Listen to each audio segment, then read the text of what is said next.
Специјалното јавно обвинителство во текот на истрагите открило злоупотреби во работењето на судовите и тоа ќе биде нотирано во 6-месечниот извештај кој ќе го достави обвинителството, откри Катица Јанева на денешната презентација на ОПСЕ за судските процеси на случаите кои ги води обвинителството со кое таа раководи. Има дел од самиот извештај кој ќе биде даден сега на 15 септември, ќе има еден посебен дел, аспект специјален извештај, кој ќе се однесува на одредени нерегуларности, недоследности во работењето на судовите и на судиите. Тоа ќе биде нешто ново, во тоа што го анализиравме во овој, исто така дополнително во овој период. Јанева го критикуваше судот за неажурност и побара рочиштата за предметите на низиното обвинителство да бидат закажувани почесто, за да се избегне евентуална можност тие да застарат. Би упатила една критика до судот, како прво, како што е кажано денеска дека би требало повеќе време за потврдување на самите обвиненија, околу 6 месеци.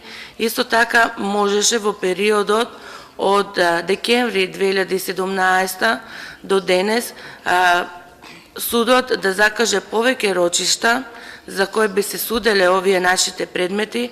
СЈО во моментов води 12 нови истраги, кои според Јанева се во завршна фаза и за кои не е истечен рокот за поднесување на обвинителен акт.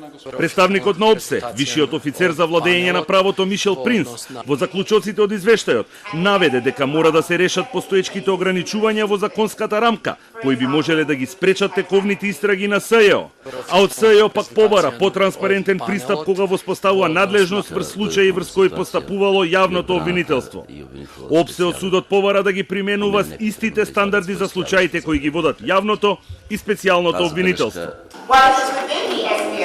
Иако дискреционо право на СЈО е да ги сподели со јавноста причините за преземање на одредени случаи од јавното обвинителство, со оглед на високиот профил на овие случаи и политичката чувствителност, мисијата на ОПСЕ советува СЈО да превземе еден потранспарентен пристап и да ги соопшти овие одлуки на јавноста колку што е тоа можно.